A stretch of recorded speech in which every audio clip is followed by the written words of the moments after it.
Get started now. Thank you so much for coming. I'm Ashby Kench from the University of Montana. I've had the great pleasure this semester, this season, I should say, from back in January, to do these events at the Missoula Public Library. Sarah Velk at the Missoula Public Library has been an incredible partner putting these events on.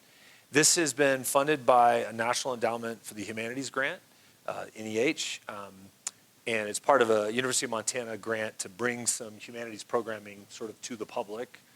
My area of the grant is this idea, reimagining death. If you've seen the website, which is up here, this strand of the grant is meant to sort of elevate conversations in the community around death, dying, and grief in various communities and experiences, but to do so through humanities programming of various kinds. So we've had poetry, and we've had novels, and we've had film.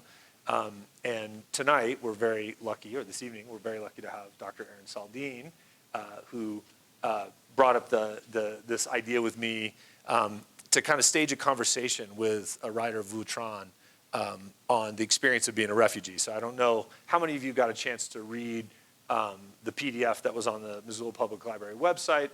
It's quite short, and we'll be able to kind of summarize some of the content in the midst of the conversation, but it's only about 5 pages long too, so feel free to download that from the website at a later point if you want to kind of dig into some of the writing, which is really quite good. And I'm going to say this now and then maybe come back to it later. We have 2 more events this spring coming up, which are on the website here.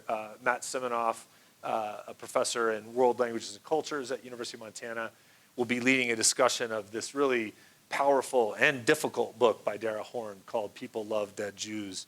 You could purchase that at Fact and Fiction through a link on the website there. You could also, of course, check it out, I think, at the Missoula Public. I think we have it. And if we don't, we have it over at the University of Montana Library as well. And then a film event coming up in June with Matt Stroll. We're going to take a little hiatus over the summer, and then this programming will start back up again in the fall. And we'll run all through next fall and actually some of it into next spring. So keep your eyes out for future programming. But in the meantime, please help me welcome Erin Saldin from the University of Montana, who's going to guide the introduction to this discussion. Thank you. Thanks, Ashby. Is this working? Okay, good. Good evening, and thank you all for being here. As Ashby said, I'm Erin Saldin. I'm an associate professor of English and honors at UM. And I'm thrilled to be talking to you today about grief and loss, and specifically its connection to place, the places that are often left behind. We're going to be examining how it is that our own memories, or lack thereof, surrounding a place that we no longer inhabit can be as impactful to our identity formation as our lived experience as adults or as growing people. And when we do this, when we discuss how a person's identity is wrapped in a place that they've had to leave, often against their will or their wishes, we are actually talking about exile. So the state of exile finds representation in the literature of every age, right? We can see Odysseus's epic decades-long journey home after fighting in the Trojan War in the 2,800-year-old poem, The Odyssey. We read of Sky Woman's exile, perhaps chosen, perhaps not, from the sky world to what would then become Turtle Island or Earth in the ancient Iroquois creation myth of Sky Woman falling. And we may be familiar with Adam and Eve's exile from their blissful and childlike state of consciousness that they found in the Garden of Eden in the Bible's book of Genesis. The list goes on. And of course, there's a reason that literature reflects this experience of exile. In fact, a well-known theologian, Marcus Borg, has said that living east of Eden is intrinsic to the state of being human. That is because we all experience it. Not always in the form of physical removal from the place of one's birth or of one's ancestors' births, but exile takes many forms. And as the author Vu Tran, with whom we will be talking later tonight, has shown, it is the emotional exile, as much as the physical one, that can make one actor, orphan, or ghost? And we will ask him, I hope, to unpack that a little bit for us. So tonight's program will involve two different ways of thinking about the state of exile and its impact on identity. So first, we will be looking at the way that memory can alter the way one thinks of their present. And I mean one's own memories of a place, as well as the memories of those who were connected to that place and were perhaps lost in some way. How do our memories of place, or of ourselves in a specific place, or others in that same place, give insight to who we are now? What is lost with time, and what might be gained? We'll participate here in a moment in an exercise designed to get you thinking about your own experiences with places lost and found. Second, starting at 6, we will be talking to Voutran about his wonderful essay on exile and identity, A Refugee Again, which is found in this book, Displaced, Refugee Writers on Refugee Lives, which was available to read before the presentation, and it's fine if you did not read it. Everybody's like, oh, phew. We'll still be able to enjoy the conversation. I think we will be talking to him about his experiences as a refugee writer, but he has said to me that he's most excited to talk about memory and loss and grief. So let's begin with an exercise aimed at this investigation of memory and its impact. For those of you who are in the chairs with no table, you may want to move to a table. Why don't you come get a sheet of paper and a pencil, and maybe 1 or 2 colored pencils if you want, if you feel like that's going to be useful.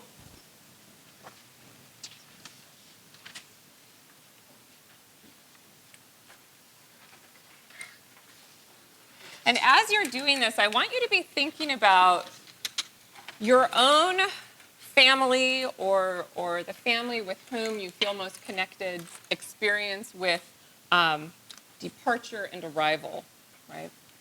What is your own experience, your history with arrival or departure?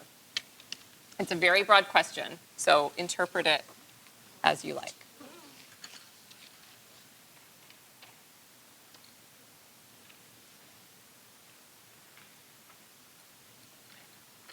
So to begin thinking about this somewhat challenging, I think, interplay between memory and fact, right? Memory and reality, memory and lived experience, we're going to be working quickly on some memory maps. So this is very roughly based on a memory retrieval exercise that Judy Blunt, the author of Breaking Clean, and one of my colleagues, and Ashby's colleague in the English department, has used in some workshops, but I have adapted it for this specific topic. So we're shifting the focus with this exercise to place itself. So think about a place, please, that is lost to you in some way. So this can be very broad. It can be a home, like an actual house, right? It can be a country, though you'll want then to be trying to narrow it down to maybe a more specific place within that country. It can be something even smaller, right? Like the inside of a truck cab. Right? If you spent a lot of time in a truck cab, say one of your parents was a long-haul trucker, right? And as a child, you spent a lot of time there. It could be a school cafeteria, a place where you spent perhaps an inordinate amount of time as a child for one reason or another. But think for a moment about a place that is lost to you, and that is the place that you are going to be mapping, right? So it could be a school, treehouse, a backyard. It can be the neighborhood that perhaps you remember wandering through as a child, or a farm. And it needs to be some place that you haven't returned to in some years. So go ahead and draw what you remember of that place. Be as specific and detailed as possible. You're not turning this in. You don't have to share it with anybody. It can be very personal. I'm not going to come check your work.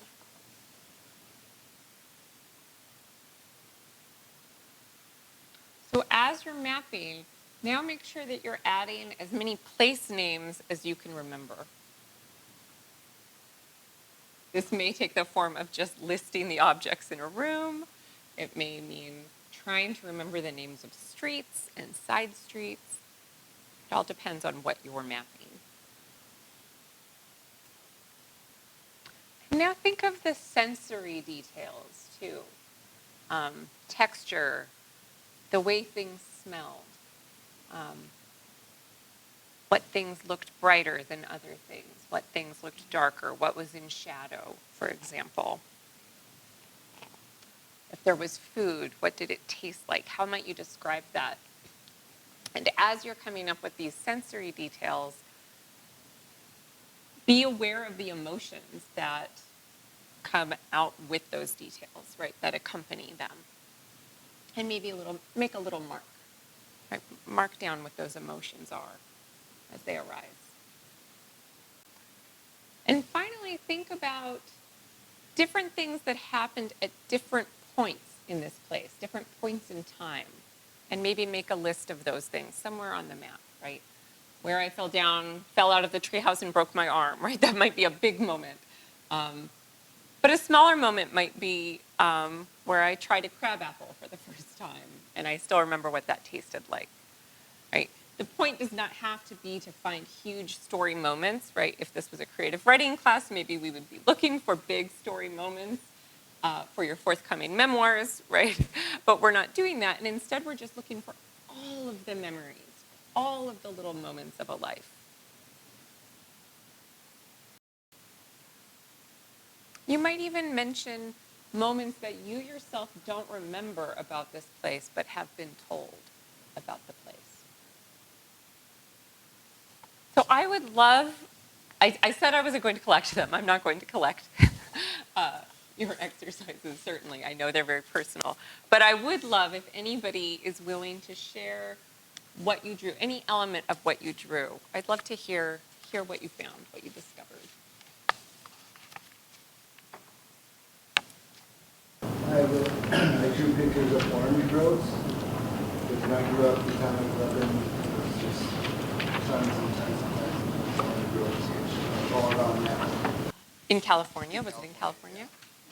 Interesting. Okay. And so, my friends and I would spend lots of time up there doing lots of fun. I bet.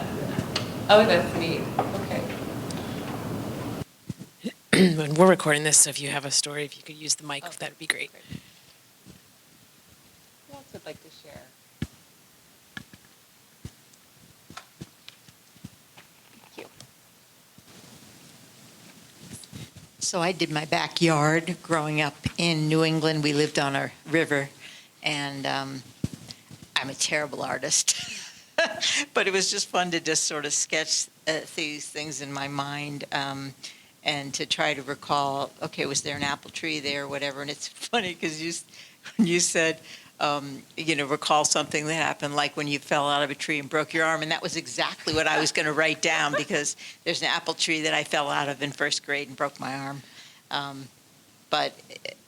one of the things that I remember is sitting in the screen porch, and when I was in junior high and high school, and reading the books that you're supposed to read over the summer before you go back to school, and eating grapes, and there were green grapes, and I don't know if anybody, somehow the grapes that we had in New England in the 60s, I don't know. I have never tasted a grape like that since. I think it's like tomatoes. There just aren't any good ones unless you grow them. But those grapes were remarkable. Wow. It makes me think, actually, the comment, too, about the orange groves. Mm-hmm. As soon as you said orange groves, I remembered my grandparents, very small little grove of orange trees in California, too. And I immediately remembered exactly how they smelled, right? Exactly what that orange juice tasted like. It all came right back, even though the house isn't, right, in the way of all things. So I may have misinterpreted the instructions because I actually drew the place as my body and myself. And at a certain period of time in my life, and then something happened, and that self was no longer able to be the same self that they were. So my place is me, and I've never been able to get back to that place. And so I just kind of drew an image of what that looked like. That's so beautiful. I love that, and I think that gets at, the heart of this exercise, which is to get us thinking about what is factually true about memories and what is emotionally true, right? What actually happened in a place, perhaps in the body, how that changed us, but what truth maybe endures, even if that space is no longer as it was. And there's always loss, Right. right? If something changes in your life. So your positionality changes not just with space, but with your own identity or events that happen to, the self too. Absolutely. That's beautiful. I know we're about ready to zoom in. Boo, I don't want him to feel that we have forgotten him. But did anybody else have anything that you realized as you were making your maps?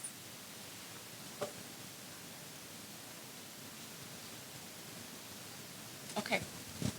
Keep some of these ideas in mind as we talk to Vu about his own work.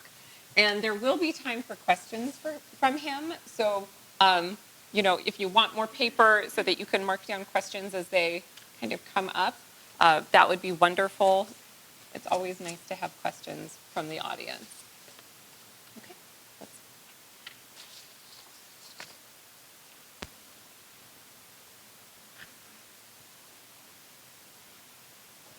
is the moment where we all hope that everyone has the same Zoom link.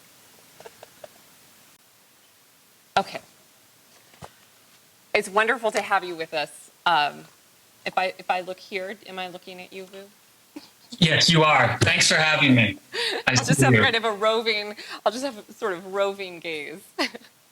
I'm thrilled to be able to welcome Vu Tran to us today.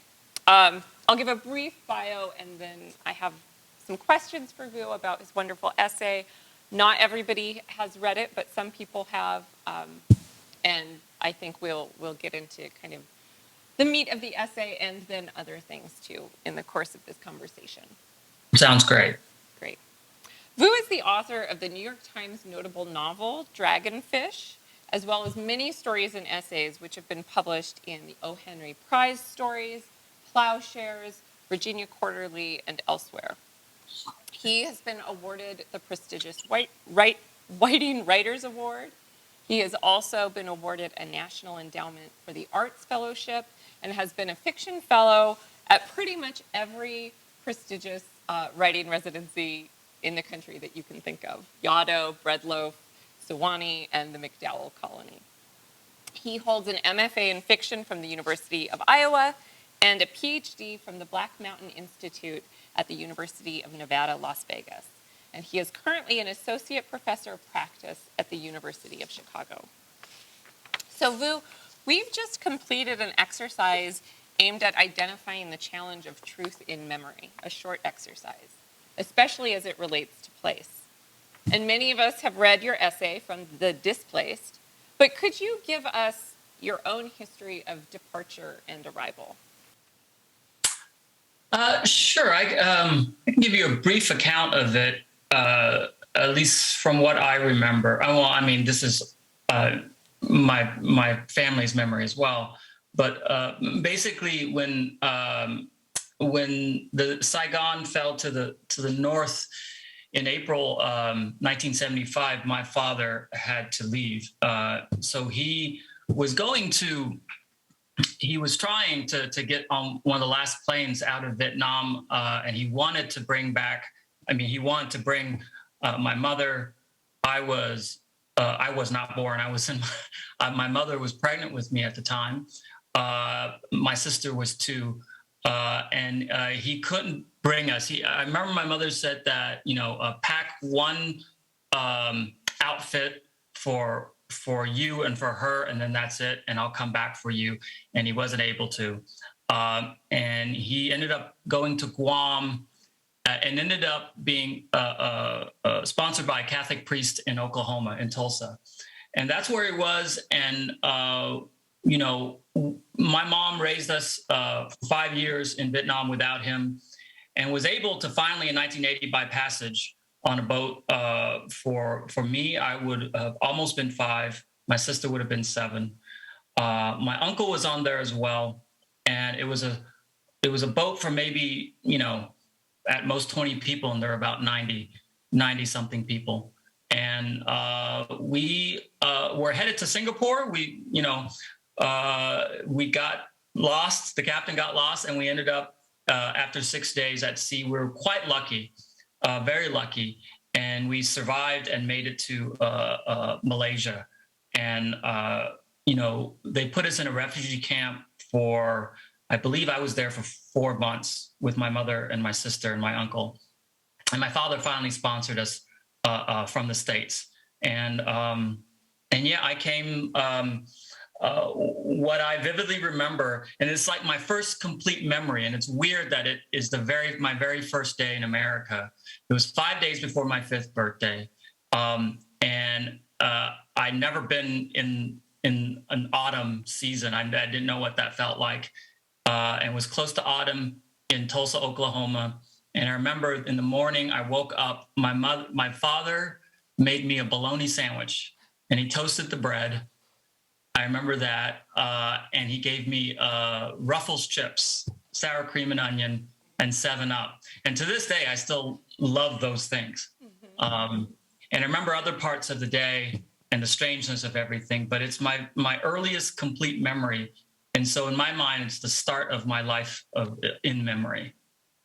That's so interesting. One of the things we were just exploring a little bit in our short exercise was the way that these sensory details linger sometimes longer than the factual memory itself, right? The taste Absolutely. of the Ruffles. Absolutely. Yeah. You mentioned in your essay that you felt like for a while like an intruder in your father's life. Can you discuss that, or are you comfortable discussing that a little bit, and Sure. how you perhaps moved beyond that experience, if you did? Well, I'm still processing how much it still lingers. I don't know, to be honest, because it overlaps with my memory as a 5-year-old. It's hard to know. I just remember my father being very strict, and me not understanding, and me seeing that strictness not from a father but from a stranger, which made it scarier for me. I didn't understand that. But my father was actually a very kind man, but it's just, it's a very Vietnamese thing to be strict with your children. And, I feel like I have gaps in my emotional understanding of my father because of that.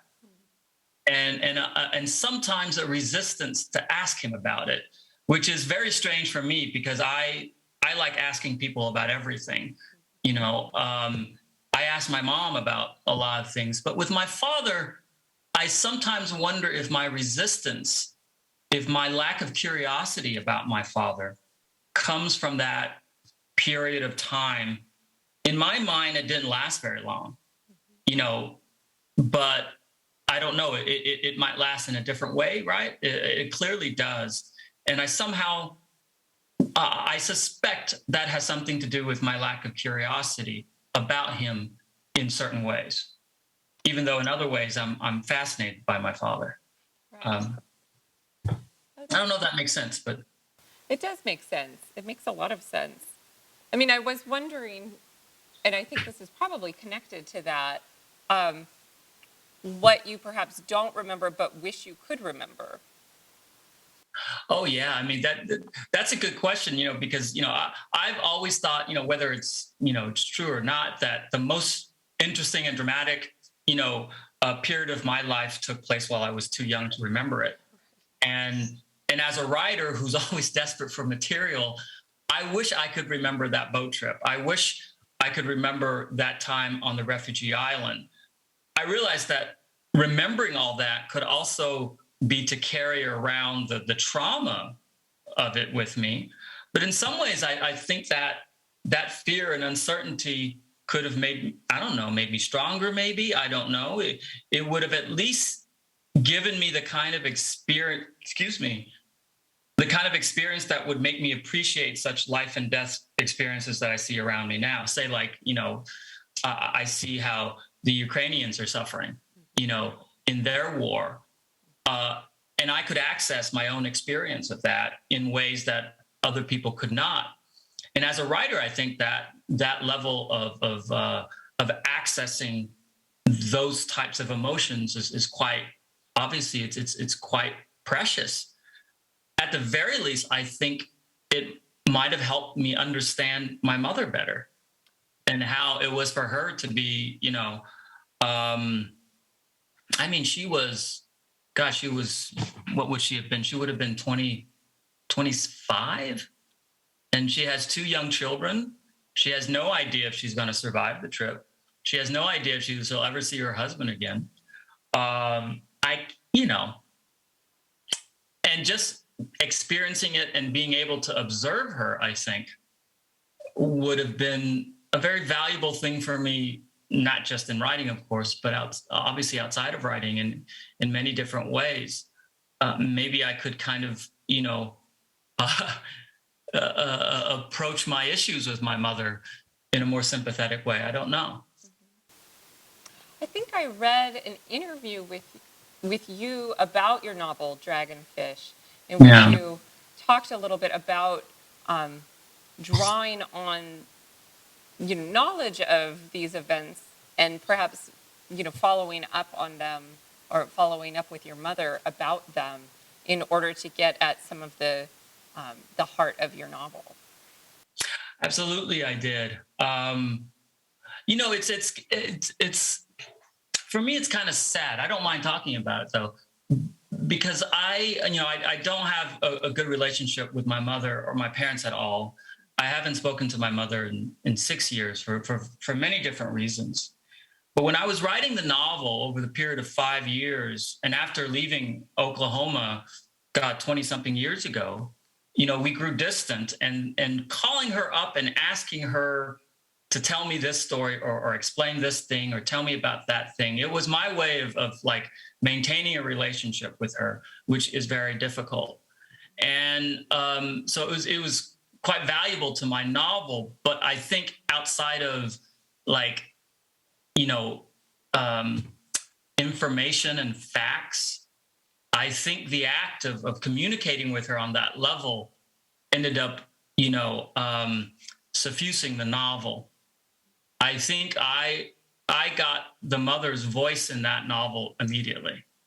It wasn't directly about her, It happened to my character's experience overlaps with my mother in that one way, but there's so many differences. But I was able to access her voice. I just knew it immediately.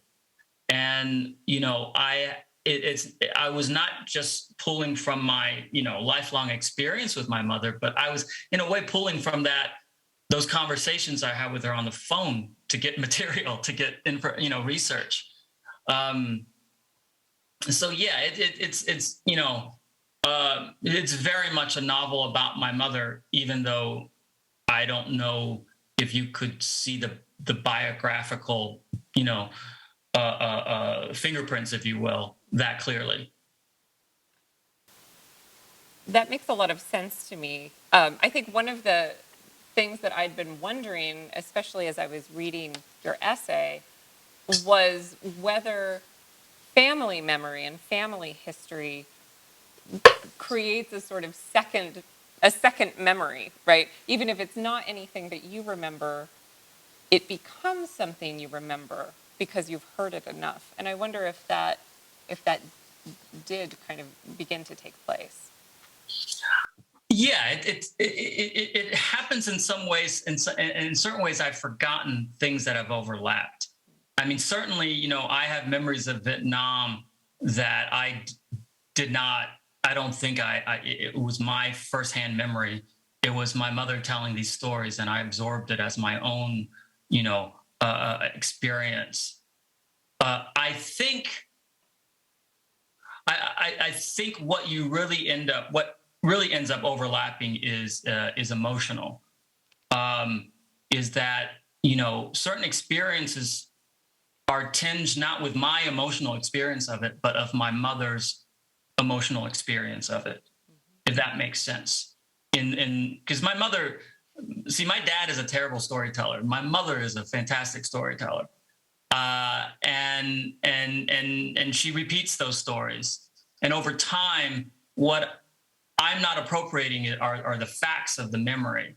It's her, it's the evocative nature of how she told those stories from her subjective experience of it.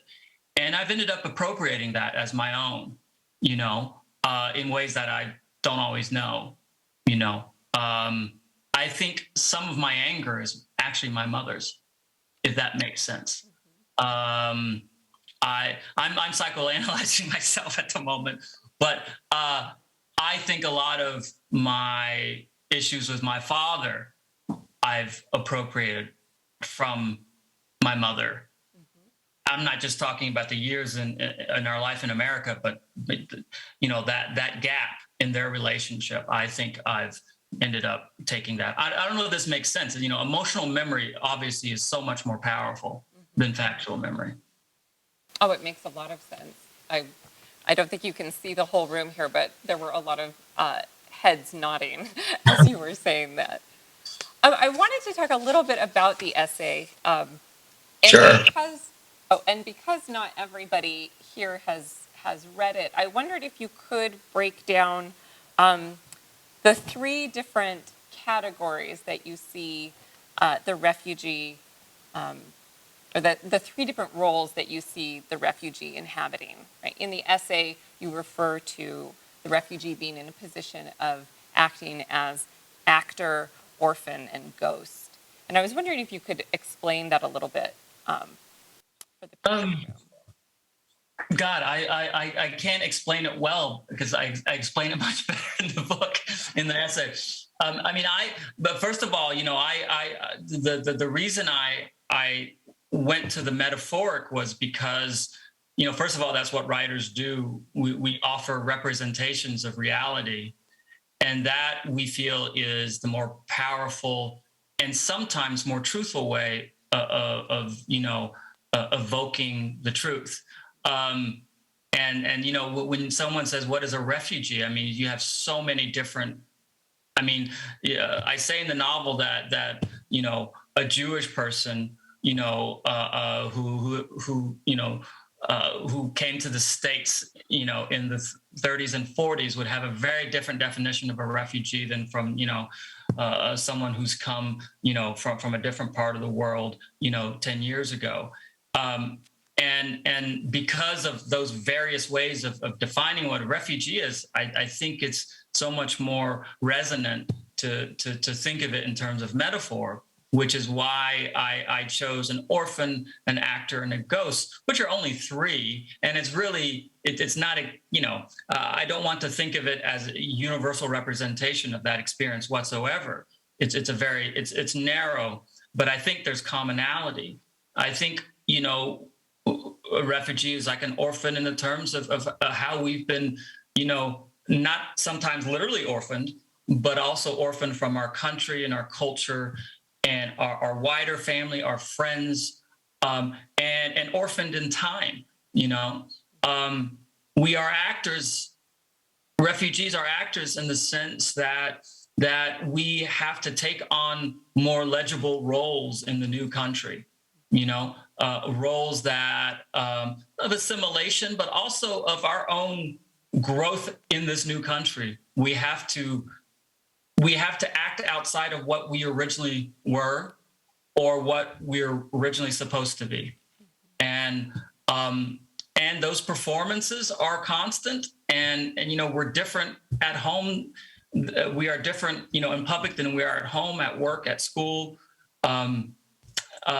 And I thought of refugees as a ghost in the sense that there's so many evocations of the ghost in this experience, but it's particularly in terms of how we're seen as a kind of a menacing or problematic, force, but also in how we see ourselves and each other as ghosts. Whether it's who we are right now, or it's how we see those at home. In our country of origin. And these things linger as ghosts do, and they never go away as ghosts do not. And they take different shape and different form. And the thing I want to underline is that this is not, I always want to say that this is not an exclusive experience just for people who've, experienced forced migration. I think if you've ever, especially in America being as big as it is and how we work culturally, when you leave home for college, when you get a new job and move to a new city, when you get married, when you have a child, all of these things have overlapping similarities with that experience of a refugee, because it's a new and strange and scary world, and you have to adapt to it in ways that no book can teach you how to. And it can be a very alienating and isolating experience, whether you've actually, obviously, if you're a refugee from a major conflict and it's traumatizing to survive it, it's a different experience, absolutely. But there are commonalities here that everyone has experienced in some way. And it should not be seen as something that is that special or extraordinary, if you will. Yeah, I love that. And I thought that, the three different roles, because they do overlap so much in the essay, were such a useful articulation of, what the refugee, but I like what you're saying about all people, right? What all people experience when they leave a place to go through that transformation and enter a new space. And in the essay, you wrote, like an orphan, if she, the refugee, is fortunate, she is adopted into a new family, but that requires an adjustment and perhaps a transformation of who she is. Her own narrative of who she is will feel incomplete because she will keep wondering where she came from, what she has lost, and here's what I find most compelling, what she would have become if that loss had never befallen her. And I think everybody in the room can connect to that kind of lingering question of what kind of person would I be if I had not left this way of being and entered this new one, left this place physically to go to a new one. I think that really resonates. Yeah, I think all of us imagine, I would bet everyone in the room can pinpoint probably at least one point in their life where it was, either I did this and this happened, but instead I did this and this is what I've become. And we are always curious about that other direction, right? We all have that moment, at least one of them in our lives. It so happens that I have a very obvious one, but it's very much animates the novel that I'm writing now, because I always wonder, especially as an artist and coming from a culture that values it, but doesn't value it in the same way and doesn't have, I often wonder, it's like, if I grew up in Vietnam, would I look like this? Would I be this tall? Would I have this personality? And most importantly, not only would I be a writer, but would I even be interested in reading? Would I be interested in art? My grandparents were very wealthy duck farmers. I would have probably worked on the farm, So, I don't know. I'm curious. Could I have found art no matter what? It's a very interesting question. And it animates my, the project I'm working on now in a way that I'm struggling to figure it out, but it's thrilling to figure it out, Yeah, I can imagine that. I was wondering if and you're kind of already getting at this, whether you could speak to the way that you, in your own experience, um, absorbed those roles, right, of orphan actor and ghost, and perhaps how that's changed over time as you've gotten older, and specifically as you have grown into the writer that you are and are able to access those feelings and experiences for your art. I mean, there's so many different ways. I was thinking about, you know, the thing that I jump to, I think, is the most superficial and the most superficial one, which is that, you know, I ended up inhabiting too much, and it's not exclusive to America whatsoever, but it's the way we see masculine and feminine roles and the way those roles affect our ideas of beauty, sex, and love. I think I took that on a bit too much, and probably anyone would, but I feel like, you know, my views of of the kind of women I've always been attracted to, for example, not to be too personal about this, but like I wonder so much how differently my sense of attractiveness in partners would have been different had I grown up in Vietnam. Obviously it would, but I think there's deeper levels of it here that reflect me and what I've become now. The other thing that that I feel like my mother, who's a very confident and stubborn woman because of it, my mother always grew up teaching us that we were superior to Americans. And she would have given us some version of that in Vietnam because she has that sense of superiority to people in her life. But it was different because it was racial, you know, in my growing up. And I wonder sometimes at my own, if I have a sense of confidence in my manner, in my interaction with people, I wonder how different that would have, you know, manifested itself had I grown up in Vietnam. Because at the same time as I carry this confidence around with me, there's a deep insecurity there as well, because it was racial. And I'm not saying that my mother did this. This is all my mother's doing. She's just a small part of it, you know. But yeah, I wonder about those two things all the time. My personality is particularly my bearing, and my sense of love and beauty and attractiveness. I wonder that a lot, because so much of our personality comes from those ideas, right? Yeah, that makes a lot of sense. One of the things I'd wanted to ask you about was a quote from the essay that I think is connected to this a little bit. And in the essay, you're talking about the fact that you weren't reflecting on these themes as a child growing up in Oklahoma. And you wrote, I was too cocooned in safety to recognize how far I had come from my prior state of need and trauma, or how close that state would always be to me. And I found that to be such an interesting statement because, you know, one thinks of your parents, right, in that moment, and the trauma that, of course, would be fairly close to the surface with them. So I did wonder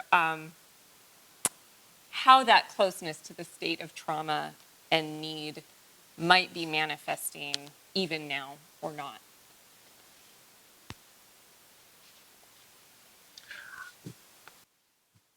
I don't know. I mean, I do know and I don't know. I mean, you know, you all are discussing grief in particular and loss, and I think, you know, the inheritance of grief, I feel, is it's very fascinating to me, because it's so insidious and camouflaged, and it manifests itself in ways that can be toxic, so toxic that you forget it comes from a very vulnerable and human place that you can identify with.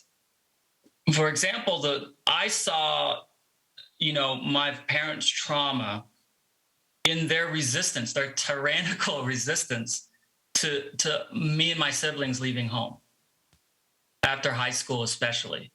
I struggled so mightily to find a way to afford to leave home, and I had to disobey them, and it was nightmarish in many ways.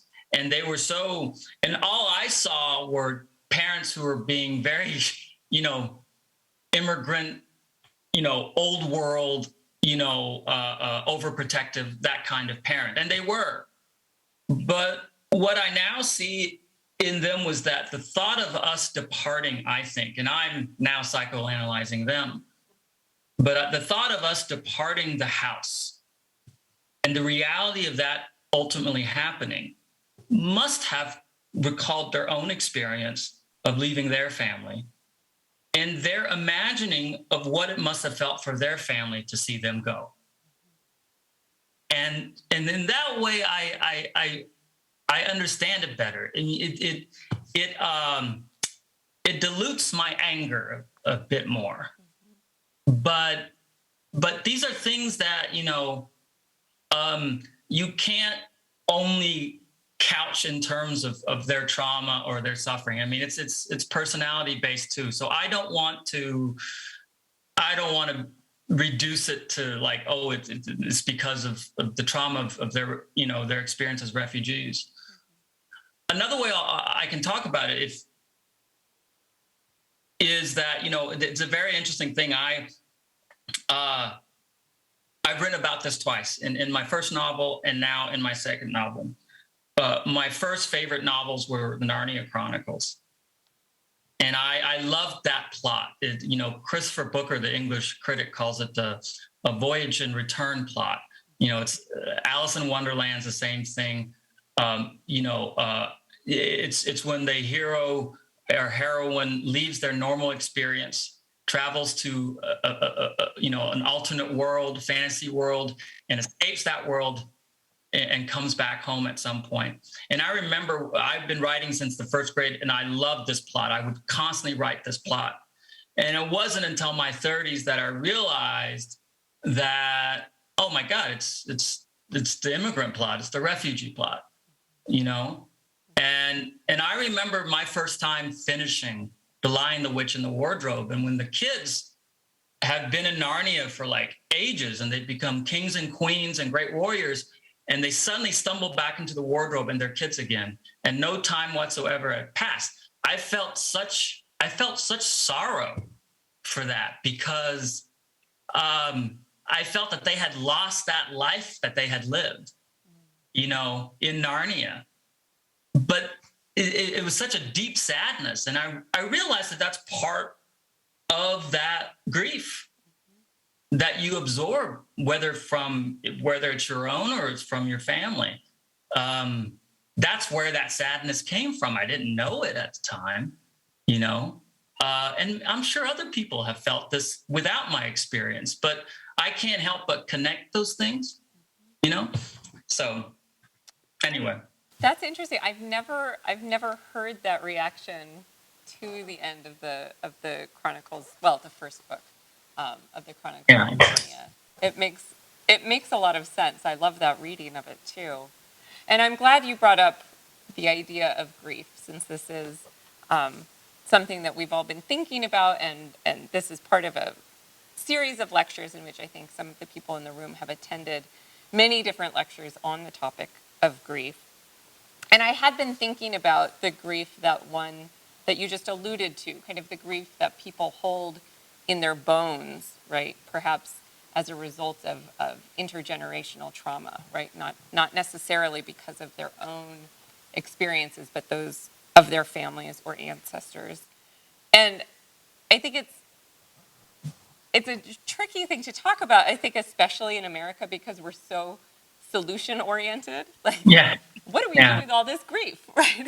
How do we solve this grief? Can I just point out that the self-help market is the biggest market in the publishing industry, Right, not to mention in other industries. right, right. And I understand why, certainly. But I did wonder if there's a way that grief, and this is not to belittle the things that we grieve, certainly, but the way that grief could be seen as perhaps not a gift or not necessarily a balm, but something that we use to kind of access different doors of our lives, something that we are able to find compassion for over time, or that we're able to find utility for. Absolutely. I absolutely think it is, but I don't want to think of it. I'm very wary of thinking of it as therapy, because therapy suggests that there is a destination. And it's a specific destination. If you don't get there, then somehow you did it wrong or whatever. I don't like that. I mean, I totally believe in therapy, by the way, but I don't like to think of this of art as therapy. The way grief is so compelling to me because it's a feeling that, it comes out of loss and death, and yet it feels so alive. It grows, it evolves, it takes different shape, it latches onto other things and grows there. It often veers into magical thinking, which can have very unexpected consequences. But that is also where I think grief can be vitalizing, because it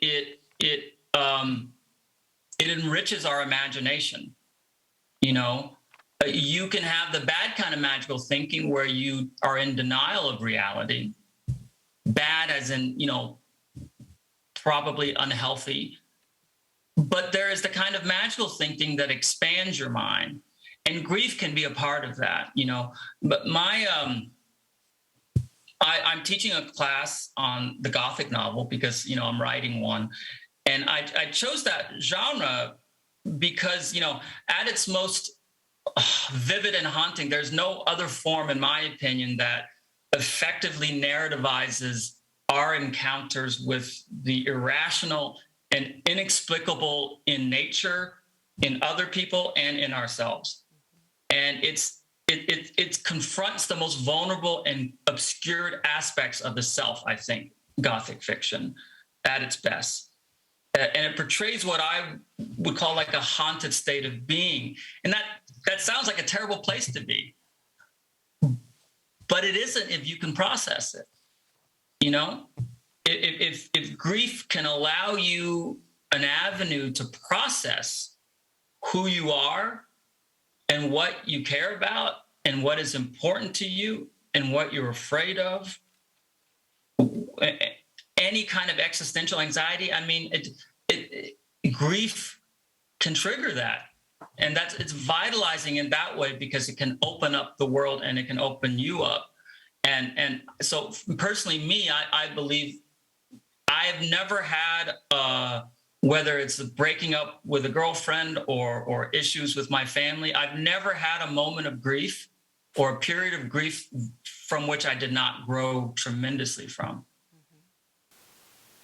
I'm glad you mentioned the Gothic novel or Gothic fiction. I was wondering if you wanted to speak about your novel in progress. In your bio, you refer to it as Gothic romance, and I'm sure people in the room would be very curious to hear. But I also know that writers don't always want to talk about what they're working on. We're superstitious. Sure, I can talk a little bit about it. How about I just tell you about the scene that I started with? And it might explain why I chose the Gothic style and sensibility. So the very scene that I first wrote for the novel was 5 years ago. And it's now in the fourth chapter. And I set it in a place like right next door to me. Promontory Point. It's a beautiful scenic spot in Chicago. And I have a college-age, narrator, young man, and he's sitting on a bench, and he's deep in thought, and he's sopping wet because he's in the middle of a rainstorm. He's just sitting there in the middle of a rainstorm. And suddenly this young woman stops by his bench. And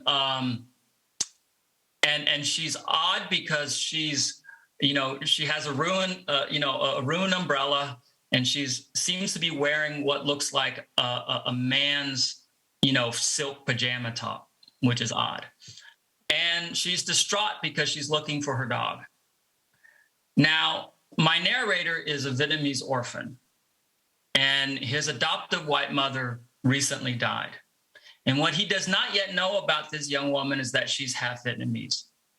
And also that she also recently lost her father, as well, curiously, as her husband, right? And also the dog is not hers. And as soon as he decides to help her find the dog, it begins the process of her upending his life. And he doesn't know any of this stuff yet, but I wanted him to have a powerful sense of recognition, but also he's very troubled by that sense of recognition. And I realized that the Gothic style allowed me to express this state of mind without saying it explicitly, to be romantic, melancholy, a little bit melodramatic, but also to have gaps in meaning that is unsettling and inexplicable and tinged with the supernatural. And I found that state of mind, that feeling, you can only get at it, I think, with this Gothic sensibility. I hope that explains a little bit of the novel. And It does, and I was hoping we would get to this in your bio. I think at the University of Chicago, your bio, you state, "My recent work recasts these immigrant stories of rootlessness in the deeply rooted narrative structures of Western genre fiction. In part, a tension that mirrors the struggles of the characters and heightens what is at once familiar, strange, and liminal in their experience of America." And your first novel, Dragonfish, is kind of a literary noir, right? yeah. So I was wondering if you could just take a couple of minutes to talk about why that particular genre, the literary noir, made space for that rootlessness. Well, first of all, noir is very much a descendant of the Gothic. So I should have started with a Gothic novel. I don't know. But, like if anyone's familiar with the Romantic poets and the Byronic hero, the lonely stranger who's kind of roams the land and fights people, but is very kind of has a lot of hidden pain. That's very much the detective hero, the typical detective hero that we often see. The thing about it kind of becoming a guise for an immigrant novel or a novel of the refugee is that, obviously, the noir is called noir because of its elements of darkness. So it's all about what is hidden and obscured in the shadows and can never be fully revealed, for that matter, no matter how good a detective you are. And I find that more so, everyone is like this, but more so than most people, I think a person from a different country living now in this new country, especially if it comes out of conflict and trauma and displacement, they have these stories that they carry around with them that they might be more than willing to share with people, but sometimes they don't, and sometimes they don't know how to share it. And it kind of lives in the shadows of their lives, and they carry it around with them, and it manifests itself in unexpected ways. And sometimes it's destructive, and it's self-destructive as well. And I was always interested in that. And I didn't go into writing a detective novel figuring all that out. It was just kind of intuitive. And it came out of me working in these tropes and in these structures, these familiar structures. And as I was writing, I said, oh, yeah, this makes sense. This makes complete sense. If anything, at the very least, it evokes that feeling, of people who are both in the open but also hiding, which is something we all do. Yeah. Right, and I think that sort of liminality is also something that we see in so much, maybe all literature of exile or that deals with exile, right? Like from Yes. like the Book of Job to Yes. something more contemporary, right? Like Disoriental by Nigar Javadi, things like that. It's that the grief and exile are so personal, and yet their contours are so universal. People go back and read, Medea. I mean, it's that same story. That story over and over. Are there any other genres you think you might want to play around with in the future? I don't know. I've always been interested in the Western, but and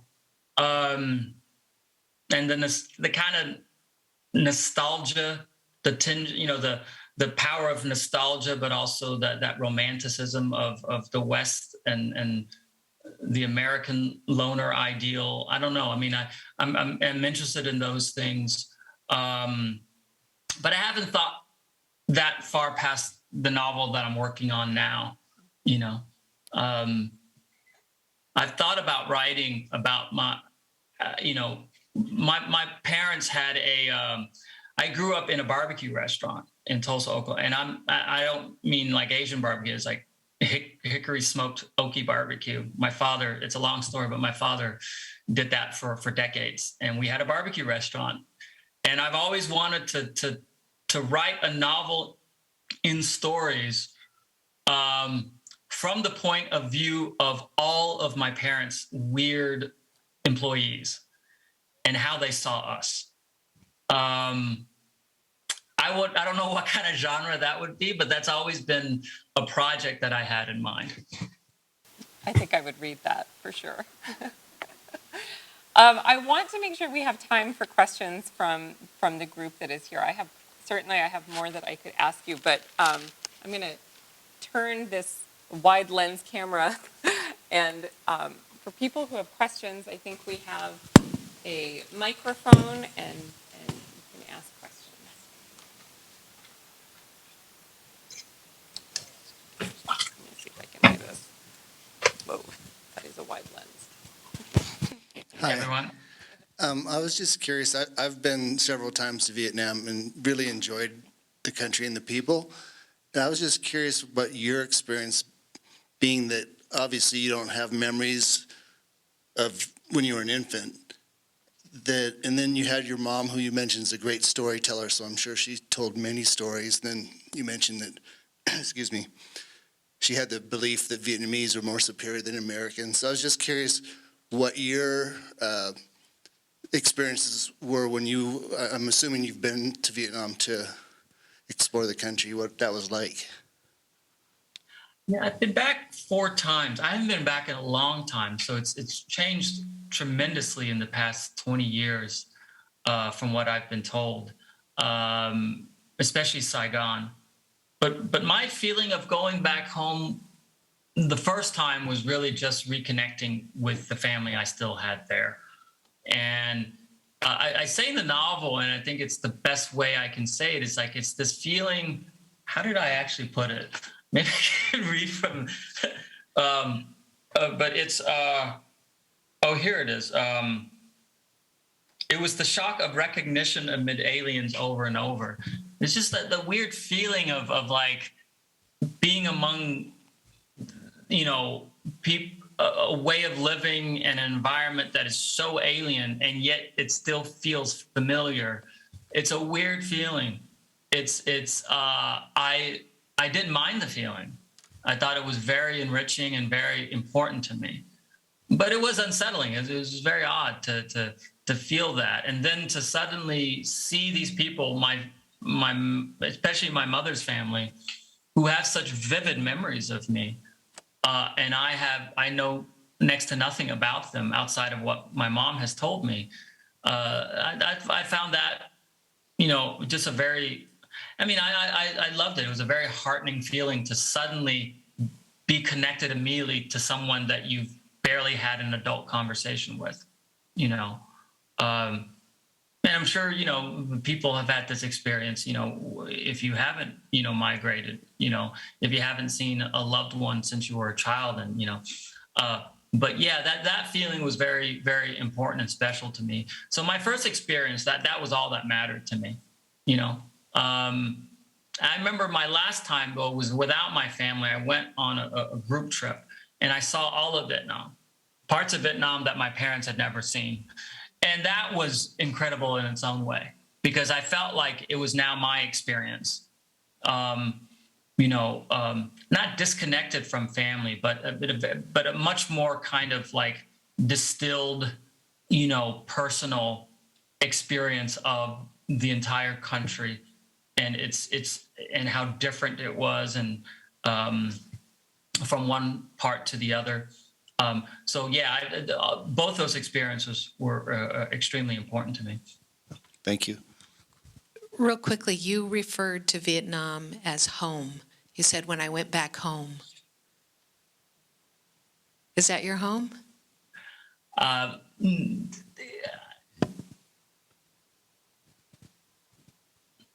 don't, it depends on how I'm using it, if I'm being completely honest, I'm home right now. But, first of all, a home is a feeling. It's not really a place for me in any case. And in many ways, when I refer to Vietnam as home, I'm thinking of a slightly different feeling. I'm referring to a slightly different feeling. And when I refer to America and to Chicago as home, it's a different feeling as well. I don't know if I can on the spot completely explain the differences, but I've always thought that let me put it this way: I am. This is no disrespect to the town I grew up, my hometown of Tulsa, but because Tulsa is a rather mediocre type of place to grow up in, I was kind of glad, because I've never felt the same kind of hometown spirit or that I think most people have, and it's allowed me to kind of define home in a very dislocated way. And what I mean by that is that I'm the happiest I am when I feel like the world is full of possibility. And I think that is also where home is for me. Right now, Chicago is home because it represents so much possibility in my life, both personally and professionally. And that is another definition of home, that when I refer to Vietnam, I don't mean it that way. I don't know if that makes sense, but yeah. That's wonderful. Does anybody else have a question? Oh, we'll wait for you to get the microphone. Hi, Boo. My name's Nancy, and I've really, Nancy. really enjoyed this. I want to get back to something you said earlier about, it was something to the effect of emotional memory is more powerful than regular memory, or something to that effect. I don't know. It wasn't regular, but than factual. Yeah. And I guess what I want to ask is a little, I don't know if I'm going to be able to describe this very well, but my brother is struggling with depression, which isn't new for him, unfortunately. But he's in a low place right now. And we had a conversation the other day, and he was like, I want you to think about this, Nancy. I mean, as I remember, Mom wasn't, didn't do yada, yada, yada, and Dad was yada, yada, yada, yada. And I've really been thinking about this, and I want to know, what you think. We've talked about our parents. We're both in our 60s. We've talked about our parents within our four siblings a lot, and we've processed this and had therapy and everything. So this is not a new thing. But I was realizing I've been really stumped because I didn't know how to answer him, because as he's describing his experience with Mom, it wasn't mine, and I feel like there's some projection going on with him. And I just keep thinking about inherited trauma, because both of my parents sort of, this idea, there's a word for that too. What is the word that is the kind of trauma that they say that literally is in our cellular structure, that we've inherited, the epigenetics? Yes, that's the whole concept, that it is in our cellular nature what our parents or grandparents experience. I don't know how to formulate a question about this, but I guess in response to my brother's question, how am I able to say, I want to validate that his emotional memory is more powerful than the factual, and that wasn't my experience with Mom. And the point is, with him going this place when he's depressed, I don't think it's helping him, because at some level, I guess I'm just praying for healing for him. But I don't know. Do you have any? That's a very amorphous kind of a question thought, but That's a very tough one. I think, to answer your question, I don't know, to directly answer it, I don't know the best thing to tell your brother. How I tend to view it, though, is that, and I quite sympathize with that, but I tend to view it as, that we all tend to create narratives of ourselves, and we are obviously always the protagonist in this narrative. Mm-hmm. And this is not a fantasy. It's like we all have to do it to make sense of who we are in the world, mm-hmm. right? Yeah. And who other people are in the world. And but the issue is that sometimes we cling to these narratives too much. Yeah. Part of, I would imagine, I'm not a professional therapist here, but I would imagine that part of anyone's emotional memory is so connected to that narrative that they have created of who they are and what their life has been like. Yes, yeah. This is very helpful. And the only way to deal with emotional memory, I think, that can be stunting and keeps you from moving forward in life, it requires you to evaluate the narrative you've written of yourself, Yep. And to evaluate who you are in that narrative and who everyone else is in that narrative. And once you can, it's kind of like seeing a map of a brand new strange city. Mm-hmm. You might not immediately know the city, but just seeing the map makes it all feel more like you can hold it a little easier. Does that make sense? This really, it helps a great deal, because I love that you're connecting it with the narrative. And this is all the kind of language he and I talk with each other about. So I think good. What you've said here, it could be very, very helpful. So, I mean, it really verges on psychology and everything, but I love it in the narrative sense of what you've talked about, of memory and how that all works out. So this has been excellent. Thank you. Well, good luck. I mean, I hope you all can help each other. I think we might have time for one last question if there is one. Thank you. Hi, my question is, I learned a tiny little bit about the Vietnamese language when I was young, and I understood that it's a total different way of, it's more a language of relationship. It's not an individualistic language. So when you're talking about what your personality might have been if you would have stayed in Vietnam, that just kind of, I was thinking about your parents and how difficult it must have been for them to come from that type of culture, that the language is, I don't know the word because I'm not English, but is Very much so, yeah. transporting to come to this very individualistic culture, and Yeah. how that affected your upbringing.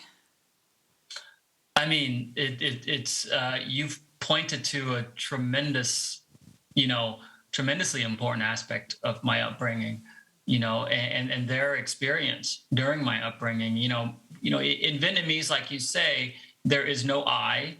When you address people according to your relationship with them. So, you would say little brother, big sister. You would say child to mother. There's just no I. There is a kind of impersonal I, but you only say that to people that you're strangers to. So it's very much a culture and a language that privileges the roles that we play in society, especially when it comes to family. And yeah, I mean, absolutely. I think, being in America, I think that way of thinking profoundly affected them, and they did not always like that, But at the same time, I think that way of thinking about things as people only in roles can be very narrow as well, because then you end up defining people only by their roles, and we're just not like that as human beings. That can be a very confining space to be in, especially in your relationships with people, because then, like to this day, my I'm 46 and my father still thinks, I mean, I'm sure this is the way it is with a lot of, parental child relationships, but, he really does only think of me as a 16-year-old. And that has its effects, both ways. But yeah, that difference in culture was it had a huge impact on our relationship. Wonderful. Yeah. So, Vu, this is Ashby Kench. I'm one of the organizers of the series. I'm obliged to say we have to wrap it up, but I also just want to say thank you so much. I think especially that section where you were talking about the imaginative possibilities that open up if you're open and attuned to grief. I think that's a big takeaway, especially with relationship to this series, that growth through grief can sound like a cliche, but there's something real to that possibility, that it changes your relationship, and it opens up new possibilities to perform new relationships in relationship to everyone around you. So thank you for connecting that, I think, to the work of imagination and the importance of digging into imagination in that space and not seeing the grief experience as only a loss, but as a possibility for rewriting a new self. That's really beautiful. And for the rest of us, I think we should thank both Erin and Vu for joining us tonight. Thank you very much for having me. Thank you, Vu, and you can log off as we all Okay. awkwardly begin to leave. Good night, everyone. Take care. Thanks. And for those in the room, come back on May 23rd. Hear from Matt Siminoff. Good. Thanks for being out. Thanks for being here.